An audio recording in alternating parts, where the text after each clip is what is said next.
Basic of share market എന്നതിനെക്കുറിച്ചുള്ള video സീരീസിലെ 5ാമത്തെ video ആണിത്. എന്താണ് മ്യൂച്വൽ ഫണ്ട് പ്രവർത്തനം എന്നാണ് അതിനെക്കുറിച്ച് ഡീറ്റെയിൽ ആയിട്ടുള്ളൊരു വീഡിയോ ആണിത്. ഇതിനു മുമ്പ് ബേസിക് ഓഫ് ഷെയർ മാർക്കറ്റിൽ അപ്ലോഡ് ചെയ്ത വീഡിയോകളിൽ എങ്ങനെയാണ് ഡിമാറ്റ് അക്കൗണ്ട് ഓപ്പൺ ചെയ്യുക, എങ്ങനെയാണ് സെബി വർക്ക് ചെയ്യുന്നത്, എന്താണ് RBI, അതിന് ഡീറ്റെയിൽസ് വീഡിയോ ഇട്ടിട്ടുണ്ട്.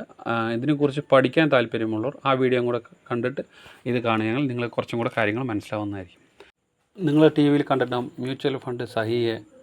വേൾഡ് കപ്പിൽ ഏറ്റവും കൂടുതൽ പരസ്യം ഉണ്ടായത് മ്യൂച്വൽ ഫണ്ടിനെ കുറിച്ചുള്ള പരസ്യങ്ങളാണ്. നിങ്ങൾ കണ്ടിട്ടുണ്ടാകും സച്ചിൻ തെണ്ടുൽക്കർ, രോഹിത് ശർമ്മ, ധോണിയെല്ലായിട്ടുള്ള പരസ്യം.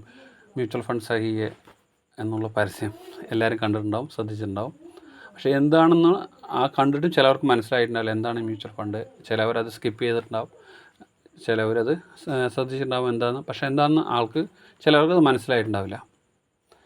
മ്യൂച്വൽ ഫണ്ട് കൊണ്ട് ഉദ്ദേശിക്കുന്നത് കുറേ ആൾക്കാരുടെ പൈസ ഒന്നിച്ച് ഒരു ഫണ്ട് മാനേജർ അത് മാനേജ് ചെയ്യുന്നതാണ് മ്യൂച്വൽ ഫണ്ടിൽ ചെയ്യുന്നത്.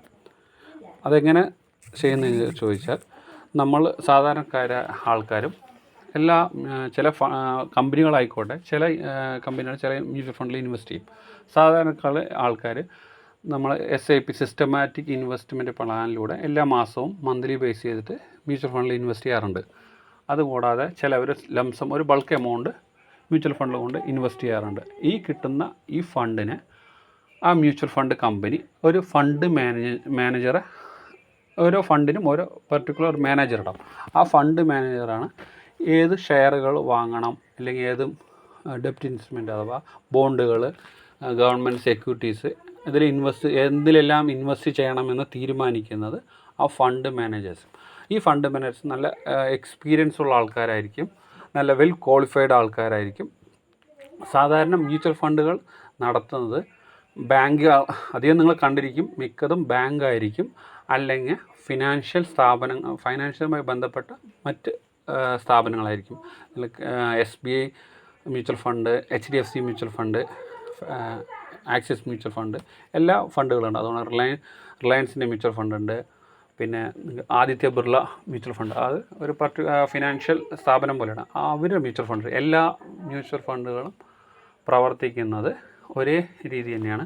അവർ കിട്ടുന്ന ബൾക്കായി ജനങ്ങളെ കൊണ്ട് കളക്ട് ചെയ്യുന്ന ചെറിയ എമൗണ്ടുകളെല്ലാം ഒന്നിച്ച് വെച്ച് ഒരു ഫണ്ട് മാനേജർ ആ എമൗണ്ടിനെ ഡൈവേഴ്സിഫൈ ചെയ്തിട്ട് ഏതിലെല്ലാം ഇൻവെസ്റ്റ് ചെയ്യണമെന്ന് തീരുമാനിച്ച് അവരത് ഇൻവെസ്റ്റ് ചെയ്യും. ആ ഇൻവെസ്റ്റ്മെൻറ്റിൽ കിട്ടുന്ന റിട്ടേൺ ഈക്വലായിട്ട് എല്ലാവർക്കും ഡിവൈഡ് ചെയ്തിട്ട് കൊടുക്കും. അത് ലോസ് ആണെങ്കിലും പ്രോഫിറ്റ് ആണെങ്കിലും അത് ഈക്വലായി ഡിവൈഡ് ചെയ്യും. അത് ഒരു പർട്ടിക്കുലർ ചാർജ് ഫണ്ട് മാനേജേഴ്സിന് ഒരു ചാർജ് എന്നുള്ള ബേസിൽ ആ കമ്പനി എടുക്കും. ആ മ്യൂച്വൽ ഫണ്ട് കമ്പനി ആ ഒരു പർട്ടിക്കുലർ ചാർജ് ഈടാക്കുന്നതായിരിക്കും. ആ ചാർജ് കഴിഞ്ഞിട്ട് ഒരു നിശ്ചിത പ്രോഫിറ്റ് ഇപ്പോൾ ഇത്രയും കാലഘട്ടത്തിലെ ചരിത്രത്തിൽ എല്ലാത്തിലും ഒരു 10-12% കൂടുതൽ, ഒരു 3 വർഷത്തിൽ കൂടുതൽ ഇൻവെസ്റ്റ് ചെയ്ത മിക്ക ഫണ്ടുകളിലും കൂടുതൽ പ്രോഫിറ്റായിരിക്കും സാധ്യത. ഈ മാർക്കറ്റ് കുറേ ആയിട്ട് ബുൾ മാർക്കറ്റാണ് കാണുന്നത്. അതുകൊണ്ട് പ്രോഫിറ്റാണ് സാധാരണ ഇപ്പോൾ കാണിക്കുന്നത്. ബയർ മാർക്കറ്റ് ചില സമയത്ത് മാർക്കറ്റ് കറക്ഷൻ വരും. ഒരു 25,000, ഇപ്പോൾ 20,000 മുകളിലാണ് ഉള്ളത്. നേരത്തെ 18,000, 16,000 ആ റേഞ്ചുണ്ടായിരുന്നു. പിന്നെ താഴെ പോയിട്ടുണ്ടായിരുന്നു. അതിനുശേഷം തിരിച്ച് കയറി വന്നു. ഈ കറക്ഷൻ ഏറ്റക്കുറച്ചിൽ അത് എപ്പോഴും മ്യൂച്വൽ ഫണ്ടുകൾ മാർക്കറ്റ് കയറുമ്പോൾ അതിനോടൊപ്പം ഇക്വിറ്റി ബേസ് ചെയ്തിട്ടാണ് മ്യൂച്വൽ ഫണ്ടുകൾ കയറുകയും മാർക്കറ്റിൽ കറക്ഷൻ വരുമ്പോൾ ആ മ്യൂച്വൽ ഫണ്ടിൻ്റെ വാല്യൂ ഇറങ്ങിയും അതിന് NAV എന്നാണ് പറയുക, നെറ്റ് അസറ്റ് വാല്യൂ. മൊത്തം ആ ഫണ്ടിൻ്റെ value calculate NAV net asset value ആയിട്ട് ഒരു യൂണിറ്റ് ബേസ് ചെയ്തിട്ടാണ്, ഒരു യൂണിറ്റ് ഇത്ര രൂപ എന്ന ബേസിലാണ് നമ്മൾ മ്യൂച്വൽ ഫണ്ടിൽ ഇൻവെസ്റ്റ് ചെയ്യാം.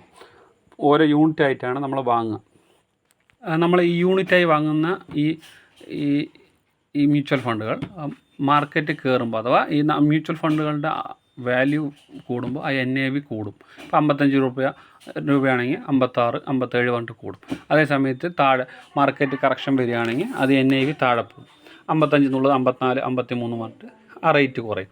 നമ്മൾ എപ്പോഴും SIP സിസ്റ്റമാറ്റിക്കായിട്ട് മന്ത്ലി ബേസ് ചെയ്ത് ഇൻവെസ്റ്റ് ചെയ്യുകയാണെങ്കിൽ നമുക്ക് ആവറേജ് പ്രൈസ്, അഥവാ നമ്മൾ ഈ മാസം 55 വാങ്ങി, അടുത്ത മാസം 56 വാങ്ങി, അതിൻ്റെ അടുത്ത മാസം 57 വാങ്ങി, ചില മാസം പിന്നെയും താഴെ വന്ന മാർക്കറ്റ് ഇറങ്ങുമ്പോൾ 55 വാങ്ങും, പിന്നെ 54 വാങ്ങും. ഈ റേറ്റ് വേരിയേഷൻ ഹൈയും ലോവും ഇങ്ങനെ നമ്മൾ വാങ്ങുമ്പോൾ സിസ്റ്റമാറ്റിക്കായിട്ട് വാങ്ങുമ്പോൾ നമുക്കൊരു ആവറേജ് പ്രൈസ് കിട്ടും. ഈ ആവറേജ് പ്രൈസ് കിട്ടുകയാണെങ്കിൽ നമ്മളെപ്പോഴും അതിന് മുകളിലായിരിക്കും. ഇത് ക്ലോസ് ചെയ്യുമ്പോൾ മിക്ക മ്യൂച്വൽ ഫണ്ടുകളും അതിന് മുകളിലായിരിക്കും NAV ഉണ്ടാവുക. നമ്മൾ അതിന് റിഡംഷൻ സമയത്ത് എപ്പോഴും അതിൻ്റെ മുകളിലാവാനാണ് ചാൻസ് കൂടുതൽ. ഇനി നമ്മളിതിൻ്റെ മ്യൂച്വൽ ഫണ്ടുകൾ, പല ടൈപ്പ് മ്യൂച്വൽ ഫണ്ടുകളുണ്ട്, നിങ്ങൾ കേട്ടിട്ടുണ്ടാവും. ഇക്വിറ്റി ബേസ് ചെയ്തിട്ടുള്ള മ്യൂച്വൽ ഫണ്ടുകളുണ്ട്. അതുമാതിരി ഡെപ്റ്റ് മീൻസ് എന്തായിരിക്കും, ബോണ്ട് മാർക്കറ്റിലും ഗവൺമെൻറ് സെക്യൂരിറ്റീസ്, കമ്പനി കോർപ്പറേറ്റുകൾ ബോണ്ടുകളിൽ ഇൻവെസ്റ്റ് ചെയ്യണ ഡെപ്റ്റ് ബേസ് ചെയ്തിട്ടുള്ള മ്യൂച്വൽ ഫണ്ടുകളുണ്ട്. അതുകൊണ്ട് രണ്ടും കൂടെ മിക്സ് ചെയ്തവ ഇക്വിറ്റി പ്ലസ് ബോണ്ടിൽ ഇൻവെസ്റ്റ് ചെയ്യുന്ന മ്യൂച്വൽ ഫണ്ടുകളും ഉണ്ട്. അതുകൂടാതെ ഇൻഡെക്സ് ബേസ് ചെയ്തിട്ടുള്ള മ്യൂച്വൽ ഫണ്ട്. ഇൻഡെക്സ് ബേസ് ചെയ്ത് പറയുമ്പോൾ NSE നിഫ്റ്റി 50 ബേസ് ചെയ്തിട്ടുള്ള ഇൻഡെക്സ് ഫണ്ടുകളുണ്ട്. അതുമാതിരി ബാങ്ക് ഇൻഡെക്സ് ബേസ് ചെയ്തിട്ടുള്ള ഫണ്ടുകൾ. ഈ ഇൻഡെക്സ് ബേസ് ചെയ്തിട്ടുള്ള ഫണ്ടുകളെന്ന് ഉദ്ദേശിക്കുന്നത് അവർ ഇൻവെസ്റ്റ് ചെയ്യുന്നത് ആ നിഫ്റ്റി 50 50 ഷെയറുകളിലും ആ വെയിറ്റേജ്, ഓരോ കമ്പനികൾക്കും ഓരോ വെയിറ്റേജ് ഉണ്ട്. ആ വെയിറ്റേജ് ബേസ് ചെയ്തിട്ട് ഈക്വലായിട്ട് ഇൻവെസ്റ്റ് ചെയ്യും. അഥവാ നിഫ്റ്റി എത്ര പോയിൻ്റ് കയറുന്നോ അത്രത്തോളം ആ ഇൻഡെക്സ് ഫണ്ടും കയറും. അതേമാതിരി താഴെ പോകുമ്പോഴും അതേമാതിരി അത് താഴെ വരും. അതൊരു ഈക്വലൈസ് ചെയ്ത് പോകണം. അത് അവർ ഈക്വലായിട്ട് വെയിറ്റേജ് എന്ന് ഉദ്ദേശിക്കുന്നത്, ഇപ്പോൾ റിലയൻസിനെ സംബന്ധിച്ചോളം 12.8% അതിൻ്റെ വെയിറ്റേജ്. HDFC ബാങ്കിനെ സംബന്ധിച്ചോളം 8.10 അതിൻ്റെ വെയിറ്റേജ്. അപ്പോൾ അവർ ഇൻവെസ്റ്റ് ചെയ്യുന്ന എമൗണ്ട്, റിലയൻസിൽ 12 രൂപ ഇൻവെസ്റ്റ് ചെയ്യുകയാണെങ്കിൽ HDFC ബാങ്കിൽ 8 രൂപ ഇൻവെസ്റ്റ് ചെയ്യും. അതുപോലെ എല്ലാ കമ്പനിയിലും ആ വെയിറ്റേജ് ബേസ് ചെയ്തിട്ടാണ് ഇൻഡെക്സ് ഫണ്ടിൽ ഇൻവെസ്റ്റ് ചെയ്യുന്നത്. അപ്പോൾ ബാങ്ക് നിഫ്റ്റിയിൽ ഇൻവെസ്റ്റ് ചെയ്യുമ്പോൾ ബാങ്കിൻ്റെ വെയിറ്റേജ് ബേസ് ചെയ്തിട്ട് ഏതാണോ ബാങ്ക് ഉള്ളത് അതാത് ബാങ്കുകളിൽ, ഇപ്പോൾ HDFC ബാങ്ക് ആണെങ്കിൽ HDFC ബാങ്കിൽ ഒരു നിശ്ചിത ശതമാനം, ICICI ബാങ്കിന് ഒരു നിശ്ചിത ശതമാനം, SBI ബാങ്കിന് ഒരു നിശ്ചിത ശതമാനം ബേസ് ചെയ്തിട്ട് അത് ഇൻവെസ്റ്റ് ചെയ്യും. അതാണ് ഇൻഡെക്സ് ഫണ്ട്. അപ്പം മെയിനായിട്ടുള്ള ഫണ്ടാണ് സ്റ്റോക്ക് അഥവാ ഇക്വിറ്റി ബേസ് ചെയ്തിട്ടുള്ള ഫണ്ടുകൾ, ബോണ്ട് അഥവാ ഗവൺമെൻറ് സെക്യൂരിറ്റി ബേസ് ചെയ്തിട്ടുള്ള ഫണ്ടുകൾ, അത് മിക്സ് ചെയ്തിട്ടുള്ള രണ്ടും ഇക്വിറ്റി പ്ലസ് ബോണ്ട് മാർക്കറ്റുള്ള ഫണ്ടുകൾ, അതുകൂടാതെ ഇൻഡെക്സ് ബേസുള്ള ഫണ്ടുകൾ. ഇങ്ങനെ ഫണ്ടുകൾ, ഇതുകൂടാതെ പല ടൈപ്പുകൾ ഫണ്ടുകളുണ്ട്. ഞാൻ ഒരു 4 ഫണ്ടുകൾ നിങ്ങൾക്ക് അറിയാൻ വേണ്ടി പറഞ്ഞു തരുന്നു മാത്രം. മ്യൂച്വൽ ഫണ്ടിലെ ഗുണങ്ങളും ദോഷങ്ങളും. ഇതിൽ നമ്മൾ മ്യൂച്വൽ ഫണ്ടിൽ ഗുണങ്ങളായി കാണുന്ന ഒന്നാമത്തെ പോയിൻ്റ് എന്ന് പറഞ്ഞു കഴിഞ്ഞാൽ, ഇതിൽ നമുക്ക് ചെറിയ എമൗണ്ട് പോലും നമുക്ക് ഇൻവെസ്റ്റ് ചെയ്യാൻ പറ്റും. ഒരു സാധാരണക്കാരനെ സംബന്ധിച്ചിടത്തോളം 500 1000 രൂപ മന്ത്ലി ബേസ് ചെയ്ത് ഇൻവെസ്റ്റ് ചെയ്യാൻ പറ്റും എന്നൊരു ഇൻവെസ്റ്റ്മെൻറ്റ് സ്കീമാണ് മ്യൂച്വൽ ഫണ്ടിലുള്ളത്. നമുക്കൊരു ഗോൾഡ് വാങ്ങുക, ഒരു സ്ഥലം മേടിക്കുകയോ ചെയ്യുകയാണെങ്കിൽ ബൾക്ക് എമൗണ്ട് വേണം. പക്ഷെ അതുപോലെ നമുക്ക് ഇക്വിറ്റിയിലോ അല്ലെങ്കിൽ മ്യൂച്വൽ ഫണ്ടിൽ ഇൻവെസ്റ്റ് ചെയ്യുമ്പോൾ ചെറിയ എമൗണ്ടിൽ നമുക്ക് ഇൻവെസ്റ്റ് ചെയ്യാൻ പറ്റും. മ്യൂച്വൽ ഫണ്ടിൽ നമുക്ക് 500 1000 ഉണ്ടെങ്കിൽ പോലും നമുക്ക് ഇൻവെസ്റ്റ് ചെയ്യാൻ പറ്റും. അങ്ങനെയുള്ള സ്കീമുകൾ മ്യൂച്വൽ ഫണ്ടിലുണ്ട്. ലംസം എമൗണ്ട്, ബൾക്ക് എമൗണ്ട് ഉള്ളവർക്ക് ആ രീതി ഇൻവെസ്റ്റ് ചെയ്യാൻ പറ്റും. അങ്ങനെയുള്ള ഫെസിലിറ്റീസ് മ്യൂച്വൽ ഫണ്ടിലുണ്ട്. അതുകൂടാതെ തന്നെ ഈ പ്രൊഫഷണലായിട്ടുള്ള ആൾക്കാരാണ് മ്യൂച്വൽ ഫണ്ട് മാനേജേഴ്സായിട്ടുള്ളത്. അവർ നല്ല ഇതിൻ്റെ വെൽ ക്വാളിഫൈഡ് ആയ ആൾക്കാരാണ്, ഇതിനെക്കുറിച്ച് നല്ല നോളജ് ഉള്ളവരാണ്. അതുകൊണ്ട് തന്നെ അവർ ഇത് കറക്റ്റായിട്ടും നോക്കി ഇൻവെസ്റ്റ് ചെയ്യും. നമുക്കതിൻ്റെ റിസ്ക് അഥവാ നമ്മൾ നേരിട്ട് ഷെയർ ഹോൾഡിൽ ഇൻവെസ്റ്റ് ചെയ്യുമ്പോൾ ഇതെല്ലാം നമ്മൾ മനസ്സിലാക്കിയിട്ട് വേണം ഇൻവെസ്റ്റ് ചെയ്യാൻ. ഇത് ഫണ്ട് മാനേജ് ചെയ്യണതുകൊണ്ട് നമുക്ക് ആ റിസ്ക് ഇല്ല. അതാണ് ഈ മ്യൂച്വൽ ഫണ്ടിൽ നമ്മൾ ഇൻവെസ്റ്റ് ചെയ്യുമ്പോഴുള്ള രണ്ടാമത്തെ ഗുണമായി പറയുന്നത്. ഇതിൽ തന്നെ റിസ്ക് ആയിട്ടുള്ളത്, ഇതിൽ നമ്മൾ മ്യൂച്വൽ ഫണ്ടിലുള്ള ഒരു അപാകത എന്ന് ഉദ്ദേശിക്കുന്നത്, ഇവർക്ക് കിട്ടുന്ന ബൾക്ക് എമൗണ്ട് ഉണ്ട്, വലിയ സംഖ്യയാണ്. ഇവർക്ക് അത്രത്തോളം എമൗണ്ട് ബൾക്കായിട്ട് മ്യൂച്വൽ ഫണ്ടിൽ വരുമ്പോൾ അവർ ഏതിലൊക്കെ ഇൻവെസ്റ്റ് ചെയ്യുന്നുള്ളൊരു അവർക്ക് ഓപ്പർച്യൂണിറ്റി കുറവായിരിക്കും. എല്ലാ ഷെയറിലും കൊണ്ട് ഇൻവെസ്റ്റ് ചെയ്യുക, എല്ലാ ഷെയറിൽ ഇൻവെസ്റ്റ് ചെയ്ത് കഴിഞ്ഞാൽ എല്ലാത്തിലും അങ്ങനെ റിട്ടേൺ വരണമെന്നില്ല. ചിലതിൽ ലോസ് ആകും, ചിലതിൽ പ്രോഫിറ്റ് ആകും. ഈ പൈസ ഒരുപാടുള്ളതുകൊണ്ട് തന്നെ എവിടെയൊക്കെ ഇൻവെസ്റ്റ് ചെയ്യുന്നുള്ളൊരു ഒരു കൺഫ്യൂഷനും ഈ ഇതിൽ റിട്ടേൺ എത്ര ഉണ്ടാവും എന്നുള്ളൊരു ടെൻഷൻ, അങ്ങനെ പല ഘടകങ്ങൾ അതിലുണ്ട്. അവർ ഈ ബൾക്ക് എമൗണ്ട് അങ്ങനെ ചെയ്യും. അത് സാധാരണക്കാരനെ സംബന്ധിച്ചോളം ഒരു വ്യക്തികൾ ചെയ്യുന്ന ഇൻവെസ്റ്റ്മെൻറ്റ് വേണം. അവർക്കുള്ള പോലെ നമുക്ക് എത്ര എന്ത് ഷെയറുകൾ നോക്കി കുറച്ചായിട്ട് ഇൻവെസ്റ്റ് ചെയ്യാൻ പറ്റും.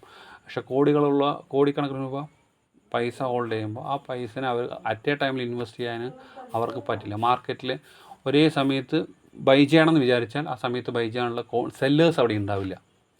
ഒരു 5 ലക്ഷം ഷെയർ വാങ്ങണമെന്ന് നമ്മളിപ്പോൾ ഒരു സാധാരണക്കാരനെ സംബന്ധിച്ചോളം ഒരു 100, 1000, 2000 ഷെയർ വാങ്ങുമായിരിക്കും. പക്ഷേ അതേ സമയത്ത് മ്യൂച്വൽ ഫണ്ട് പറയുമ്പോൾ 5 ലക്ഷം ഷെയറുകൾ, 6 ലക്ഷം ഷെയർ, 10 ലക്ഷം ഷെയറുകളായിരിക്കും അവർ ബൈ ചെയ്യണം. ഇത്രയും ബൾക്ക് ക്വാണ്ടിറ്റി ഷെയർ വാങ്ങാൻ പോകുമ്പോൾ തന്നെ ഒന്നാമത്തെ ആ റേറ്റ് കൂടിപ്പോവും. രണ്ടാമത്തെ അത്രയും ക്വാണ്ടിറ്റി സെല്ല് ചെയ്യാനുള്ള സെല്ലേഴ്സ് ഉണ്ടാവില്ല. അങ്ങനത്തെ ഒരു പ്രശ്നം കൂടെ മ്യൂച്വൽ ഫണ്ടിൽ അവർക്ക് ഫണ്ട് ഇത്രയും ഉള്ളത് കൊണ്ട് ആ ഒരു ഡ്രോബാക്കാണ് അതിലുള്ളത്. ഇതൊക്കെയാണ് ബേസിക്കായിട്ടുള്ള മ്യൂച്വൽ ഫണ്ടിൻ്റെ കാര്യങ്ങൾ. ഇതിൻ്റെ ഡീറ്റെയിൽസായ വീഡിയോകൾ ഇന്ന് വരുന്ന വീഡിയോകൾ അപ്ലോഡ് ചെയ്യുന്നതായിരിക്കും. ഈ ചാനൽ നിങ്ങൾ ആദ്യമായിട്ട് കാണുന്നെങ്കിൽ സബ്സ്ക്രൈബ് ചെയ്യാൻ മറക്കരുത്. ഈ വീഡിയോ നിങ്ങൾക്ക് ഇഷ്ടപ്പെട്ടെങ്കിൽ ലൈക്ക് അടിക്കാനും കമൻറ്റ് ചെയ്യാനും നിങ്ങളുടെ ഫ്രണ്ട്സിനും ഫാമിലിക്കും ഷെയർ ചെയ്യാനും മറക്കരുത്. നിങ്ങളുടെ ഓരോ ലൈക്കും എനിക്ക് നല്ല മോട്ടിവേഷൻ ആവുകയും ഇതുപോലത്തെ വീഡിയോകൾ ചെയ്യാനും നല്ലൊരു മോട്ടിവേഷനാണ്. അതുകൊണ്ട് തന്നെ നിങ്ങളെല്ലാവരും കമൻറ്റ് ചെയ്യാനും ലൈക്ക് ചെയ്യാനും മറക്കരുത്. അവസാനമായി താങ്ക് യു ഫോർ വാച്ചിങ്.